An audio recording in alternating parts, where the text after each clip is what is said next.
Hello बच्चों, welcome to learners paradise. आज मैं मुकेश अग्रवाल आप सभी बच्चों का तहे दिल से अपने चैनल पर स्वागत करता हूं।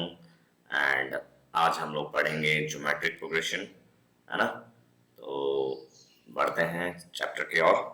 तो आप लोगों ने उम्मीद है कि एपी को बहुत अच्छे से पढ़ा होगा एंड आपने बहुत सारा लाइक किया होगा मेरे चैनल में। ठीक है बच्चों, तो आज हम लोग पढ़ेंगे ज्योमेट्रिक प्रोग्रेशन की ओर।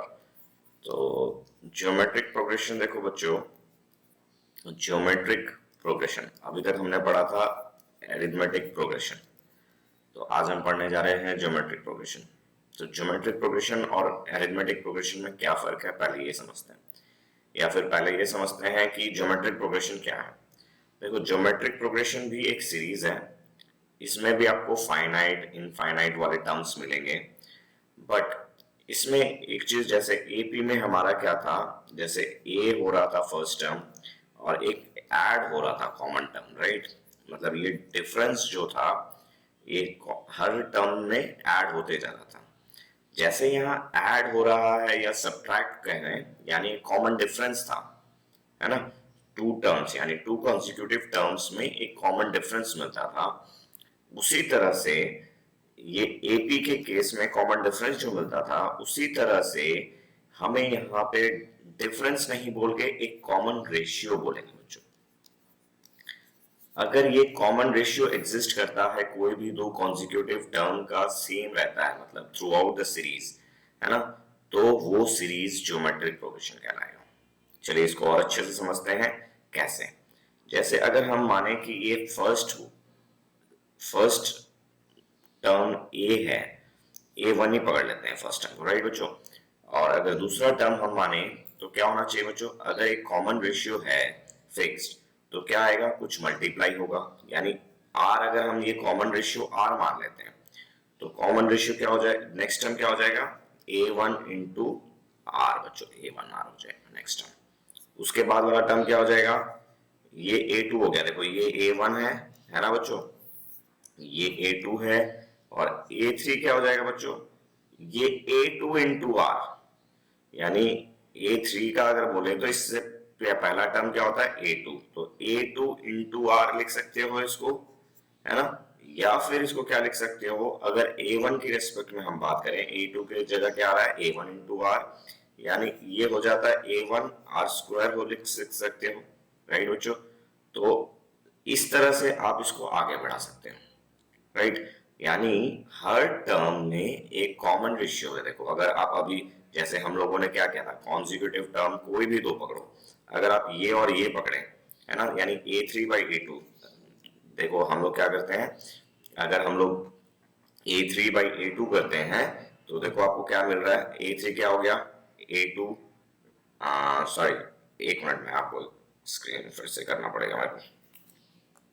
जैसे हमने देखा कि ए वन क्या है बच्चों, ए वन ए हो गया, ए टू हमारा क्या निकल रहा था, ये ए वन कर देते हैं, ए वन इंटू आर, है ना। एंड ए थ्री हमारा क्या निकल रहा है, हिसाब से अगर देखा जाए तो प्रीसीडिंग टर्म क्या है, ए टू है ना।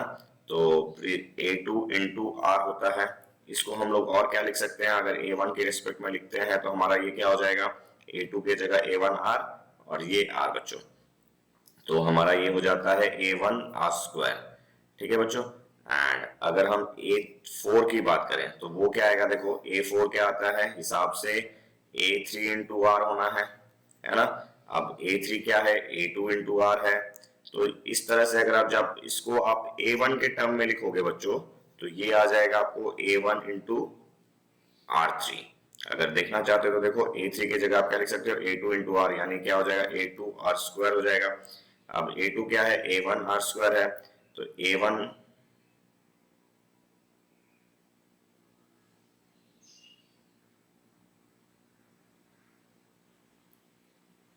Three are. तो यहाँ पे देखिए आप ए टू के जगह हम यहाँ क्या लिख सकते हैं, ए वन आर लिख सकते हैं बच्चों। तो ये क्या हो जाएगा कुल मिला के ए वन आर क्यूब। तो इस तरह से अगर आप देखो तो first term a one, second term a one r. देखो तो हमारी नई सीरीज क्या बन रही है, फर्स्ट अगर ए वन है सेकेंड टर्म हमें a1 इंटू आर मिल रहा है, थर्ड टर्म हमें क्या मिल रहा है a1 इंटू आर स्क्वायर मिल रहा है, फोर्थ टर्म हमें क्या मिल रहा है a1 इंटू आर क्यूब मिल रहा है। ये चलता जा रहा है सीरीज, है ना। तो आपको एक देखो इसमें एक आपको दो फायदे हो रहे हैं। हमने दो चीज सीख ली है यहाँ पे कि एक कॉमन रेशियो वाला फंडा एंड एक जनरल टर्म वाला। अब देखो ये जनरली हम एक रिलेशन मिल रहा है कि यहाँ पे कुछ नहीं है, मतलब क्या है आर टू द पावर 0 है, राइट बच्चों। तो first term, second term, third term, fourth term में क्या कॉमन है देखो सब चीज में। फर्स्ट सब में क्या है, अगर हम इसको जनरल फॉर्मूला बनाते हैं तो A N is equal to क्या हो जाएगा बच्चों, a1 तो सभी में है, ठीक है, a1 हमें लिख देते हैं।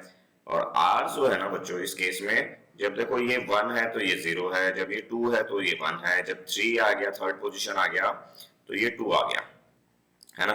तो a फोर्थ आते ही एक पावर 3 हो जाती है, मतलब n की पावर क्या हो रही है, एक कम हो रही है ये r की पावर, राइट बच्चों। तो ये हमें एक जनरल टर्म मिल जा रहा है इस केस में कि अगर आपको कोई भी टर्म निकालना है, nth टर्म अगर निकालना है जीपी में, तो ये वाला फंडा हो जा रहा है बच्चों, है ना। एंड नेक्स्ट क्या देखने को मिल रहा है आपको इसमें कि एक कॉमन रेशियो जो मैंने आपको बताया कि आप देखोगे a3 बाई a2 अगर करते हो तो भी r आएगा। देखो कैसे, आप a3 मतलब क्या हो गया a2 इंटू आर, और a2 देखो ये r आ गया। उसी तरह से आप a2 अपॉन a1 भी करोगे ना बच्चों तो आपको r ही मिलना है बच्चों, ठीक है। तो ये हो गया आपका मेन इंट्रोडक्शन, ठीक है ना बच्चों। तो बच्चों हम कुछ एग्जांपल से समझते हैं, देखो क्या चीज है। जैसे एक सीरीज लेते हैं 2, 4, 8, 16, 32। अब आपको समझ में तो आ ही रहा होगा कि हर नंबर क्या है 2 से मल्टीप्लाई हो रहा है। देखो हर नंबर क्या है 2 से मल्टीप्लाई है। तो अगर हमें मैथमेटिकल टर्म्स में देखना, हमें समझ में आ गया 2 का मल्टीप्लिकेशन है, तो हमें क्या करना है 32, देखो इससे इसको करेंगे कितना आ रहा है 16, 16 अपॉन 8 करेंगे तो भी 2 आ रहा है। तो इस केस में कॉमन रेशियो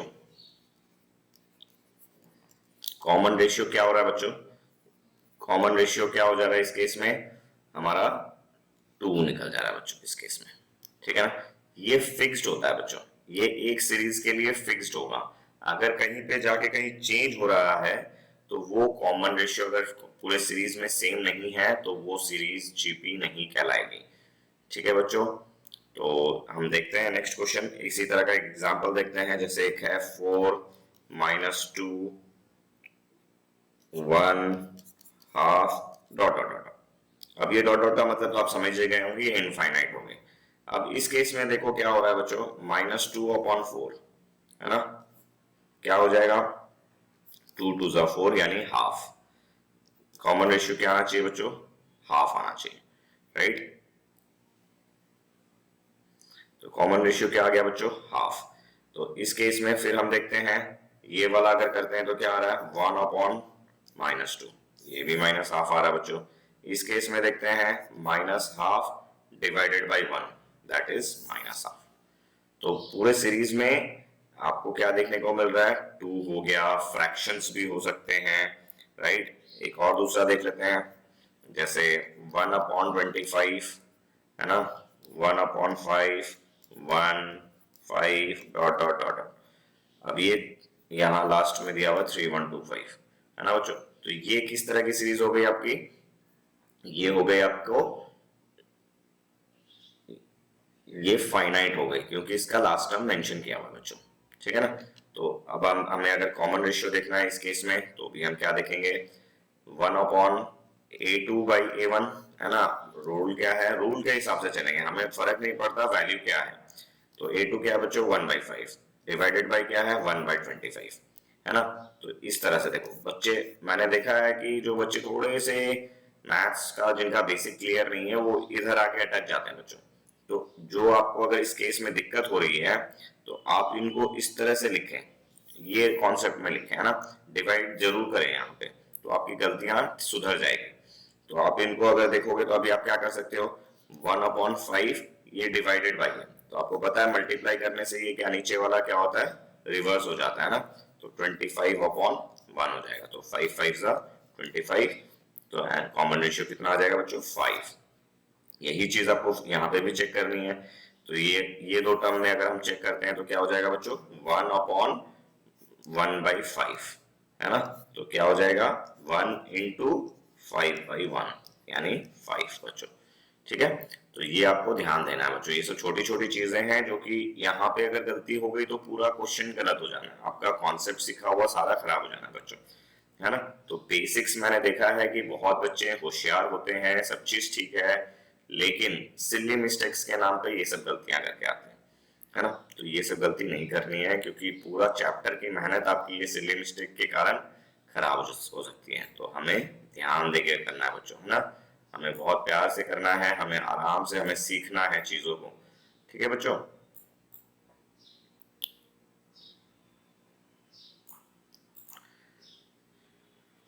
तो बढ़ते हैं हम लोग नेक्स्ट कॉन्सेप्ट की ओर। चलो हम लोग कुछ करते हैं, एक दो सवाल ले लेते हैं ना।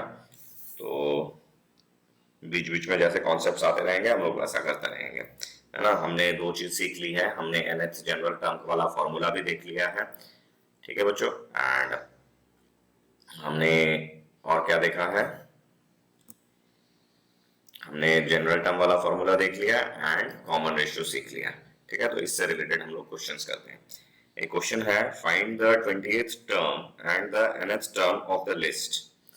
लिस्ट का क्या है, 5/2, 5/4 एंड 5/8।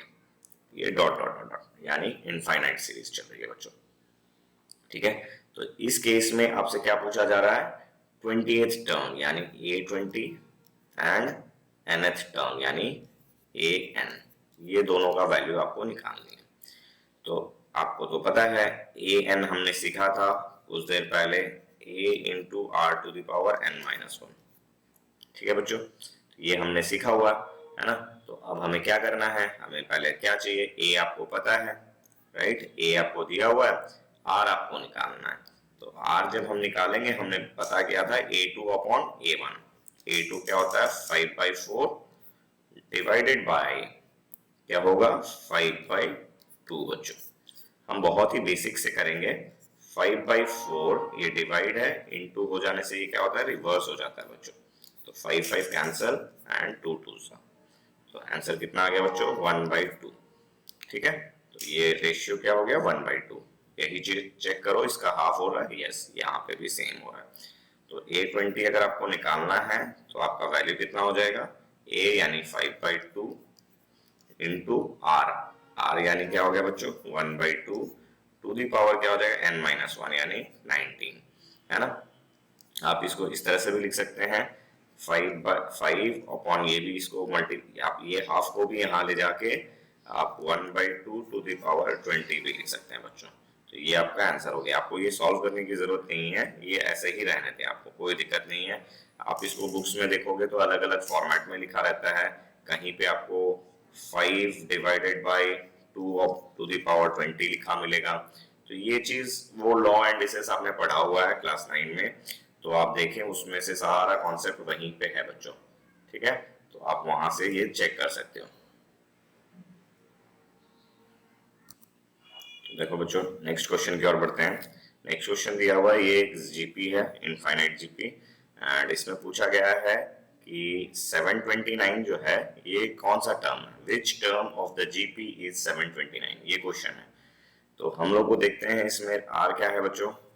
आर हमें देखना है, आर हमें मिल रहा है इसमें 3/√3। 3/√3 क्या हो जाएगा बच्चों, ये काटोगे तो आपको आंसर √3 आ जाएगा, ठीक है ना। तो यहाँ से भी आपको सीधा देख रहा है कि मल्टीप्लिकेशन फैक्टर क्या है, 3 से √3 मल्टीप्लाई गया है ना। तो ये आपका आर निकल गया। एंड 729 आपसे पूछा हुआ है, ए एन का वैल्यू आपको दी हुई है 729, एंड आपको पूछा है एन का वैल्यू इसमें, राइट। तो ये आपका क्या आ जाएगा, A1 × R⁴n−1, ये होता है हमारा फॉर्मूला, इंटू 729। तो A1 कितना है बच्चों, √3 है, ठीक है। एंड R कितना है बच्चों, R हमारा R भी √3 है, ठीक है, R भी √3 है, और ये कितना है n-1, और ये 3 आपको पता है 729 किसका स्क्वायर है, 27 का स्क्वायर है। 27 का जब स्क्वायर, अगर ये 27 का स्क्वायर है और ये 27 किसका क्यूब है बच्चों, 3 का क्यूब है, यानी 3 का क्यूब और ये, राइट। तो हम 729 को इस तरह से लिख सकते हैं, 27 का स्क्वायर, 27 का स्क्वायर यानी 3 का क्यूब यानी होल स्क्वायर, यानी 3 हो गया 3 टू द पावर 6 बच्चों, 3 टू जा 6, राइट। एंड हम लोग इसको क्या लिख सकते हैं, √3 का ये क्या होता है, ये हाफ, ये √3, हम लोग 3 की जगह क्या लिख सकते हैं, √3 का स्क्वायर के बाद ये 6 होता है, ठीक है ना बच्चों। तो अगर 729 आपको देखना है ओवरऑल √3 के रेस्पेक्ट में, तो √3 के रेस्पेक्ट में √3 ये क्या हो जाएगा बच्चों, 6 टू द पावर 12, ठीक है ना बच्चों। तो अब हम जब इसको कंपेयर करेंगे तो यहाँ पे हमें क्या मिल गया, ये 12, मतलब यहाँ पे भी देखो ये पूरा को सॉल्व कर लो, ये क्या हो जाएगा, ये यहाँ पे आपने पढ़ा है जब ये मल्टीप्लिकेशन रहता है, बेस सब सेम होता है तो पावर क्या होते हैं, ऐड होते हैं। तो यहाँ हम लोग क्या कर सकते हैं, √3 टू द पावर ये माइनस एन माइनस ये n-1 और इसका +1 हो जाता है बच्चों। तो यानी ये कुल मिला के कैंसल आउट हो गया, यानी √3 to the power n is √3 to the power 12, यानी हम जब then bases are same power can be equated, है ना। तो n की वैल्यू क्या हो जाती है इस केस में बच्चों, 12। तो ये आपका आंसर आ जाता है। इस तरह से आपको खाली इसमें एक कॉन्सेप्ट क्या करना है, ये 729 को √3 यानी यहाँ जो नंबर आता है उसके रिस्पेक्ट में आपको इसको कन्वर्ट करना होता है, एंड उसके बाद आपको क्या करना है, पावर को मैच करना है ना। तो वहां से n की वैल्यू आप निकाल सकते हो बच्चों, ठीक है बच्चों। बढ़ते हैं नेक्स्ट क्वेश्चन की ओर। तो नेक्स्ट क्वेश्चन है बच्चों, which term of the list 18 minus 12 8 is 512 upon 729, ठीक है ना। तो इस केस में भी वही है बच्चों, आपको पहले क्या करना है, r निकाल लेना है। r कैसे निकालेंगे, -12 upon 18, है ना, और कितना हो जाएगा बच्चों, 6 2 जा 6 3 जा। तो r की वैल्यू आपको माइनस है बच्चों, ये चीज ध्यान में रखना है, गलती नहीं करनी है। तो इसको हम अच्छे से लिख लेते हैं -2/3, ये r हो गया बच्चों, ठीक है ना। अब नेक्स्ट में देखो क्या है, नेक्स्ट में आपसे पूछ रहा है कि कौन सा टर्म है, यानी ए एन की वैल्यू आपको दी हुई है। तो ए एन आपको पता है क्या होता है, a इंटू आर, आर यानी क्या है, -2/3 टू द पावर n-1। ए क्या है इस केस में, हमारा पास 18 है तो हम 18 लिख देते हैं, है ना। तो इसकी वैल्यू कितनी दी हुई है, 512/729। तो इसमें बच्चों देखो करना क्या है, शॉर्टकट वाली बात क्या है कि आपको ये 512 को ले जाना है 2 के रेस्पेक्ट में और 3 को ले आना है 729 के रेस्पेक्ट में, एंड पावर्स को मैच कर देना है, तो आपका आंसर n का निकल जाना है। होप कि आपको ये कन्वर्शन में प्रॉब्लम ना हो, अगर है तो प्लीज कमेंट करें, ठीक है ना। तो उसका हम सॉल्यूशन जरूर दिखा देंगे, आपको आंसर बता देंगे, ठीक है बच्चों। तो बढ़ते हैं हम लोग फिर नेक्स्ट क्वेश्चन की ओर। बच्चों नेक्स्ट क्वेश्चन है कि the fourth term of an AP is 16, the seventh term is 128, find the common ratio and the first term। ये 2018 में आ चुका है बच्चों, है ना। तो ये बहुत ही बेसिक क्वेश्चन है, आपको सिर्फ एक फॉर्मूला एप्लीकेशन बेस्ड क्वेश्चन है, ठीक है ना, इसमें कोई कॉन्सेप्ट नहीं है। देखो जब आपको A4 पूछ रहा है, दिया हुआ है, यानी आप क्या लिख सकते हो, A4 यानी आप in short 16 is equal to क्या लिख सकते हो, A into r cube, right. A4 है तो n-1 हो जाएगा। उसी तरह से आप क्या लिख सकते हो, A7 को क्या लिख सकते हो, 128 is equal to what, A into r to the power 7 है तो ये क्या हो जाएगा, 6 हो जाएगा बच्चों। जब आप इन दोनों को डिवाइड करोगे ना बच्चों, तो देखो क्या क्या है, ए कट जा रहा है ना। आर क्या है, अगर आप इसको इससे करो, हम लोग बड़े से छोटे को करेंगे, राइट। तो 100 इसमें जब आप इसको R3 से करोगे एंड ये 16 से करोगे ना, तो आपको क्या आ जाएगा, इसको हम लोग रहने देते हैं एक बार, है ना। तो हम लोग ये ए कट जाता है तो यहाँ R का पावर क्या हो जाएगा, 3 हो जाएगा। आप इसको काटोगे तो आंसर क्या आ जाएगा, R का वैल्यू आपको यहाँ से निकल जाएगा बच्चों, है ना। तो R का जब वैल्यू निकल जाता है तो सिर्फ आपको कोई भी दोनों में से एक इक्वेशन में R की वैल्यू पुट करके A का मान निकाल लेना है बच्चों, ठीक है बच्चों। बहुत ही आसान क्वेश्चन है, एग्जाम्स में सिर्फ ये फॉर्मूला बेस्ड क्वेश्चन है। अगर आपको फॉर्मूला आता है, थोड़ा तरीका आता है, तो ये आप पूरा स्कोर कर सकते हैं ये मार्क्स, ठीक है बच्चों।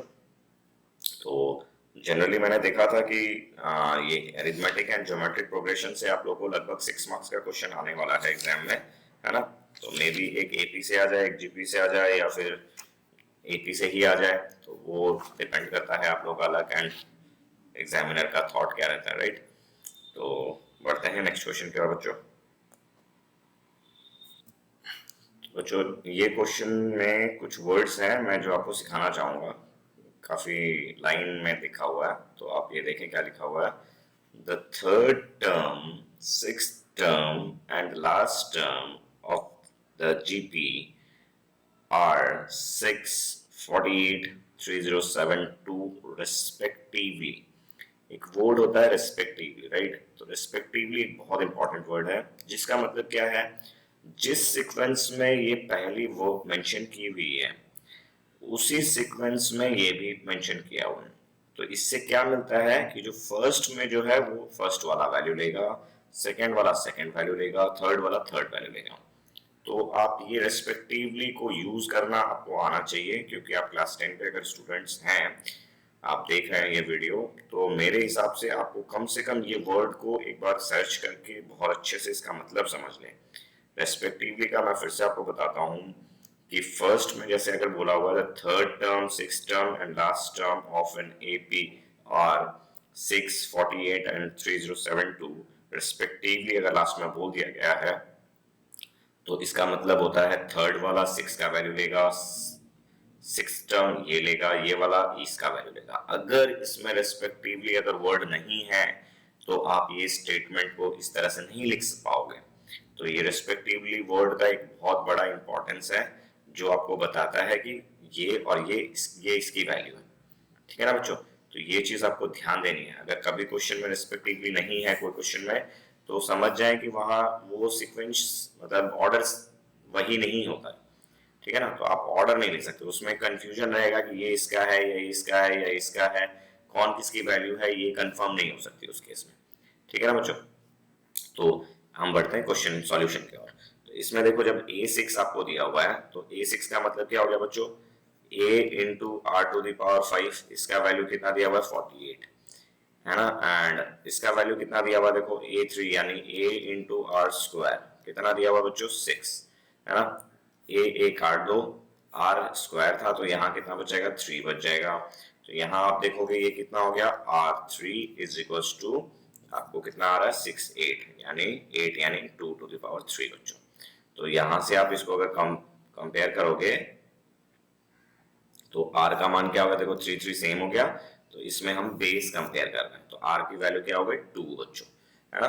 तो जब r की वैल्यू 2 हो गई है, तो आप अगर इसमें पुट करोगे तो थर्ड टर्म में देखो अगर 2 है यानी a थर्ड टर्म a3 आपको दिया हुआ था कि इसमें क्या होता है a into r square, right, जब 3 है तो ये क्या हो जाएगा 4 और इंटू a, राइट, a3 का वैल्यू 6, तो आप अगर यहाँ से a निकालोगे तो क्या आ जाएगा 6/4 दैट इज 3/2, है ना। तो ये आपको a के वैल्यू मिल गए। अब आपसे पूछ रहा है कि ये 3072 है ना, ये कौन सा टर्म है।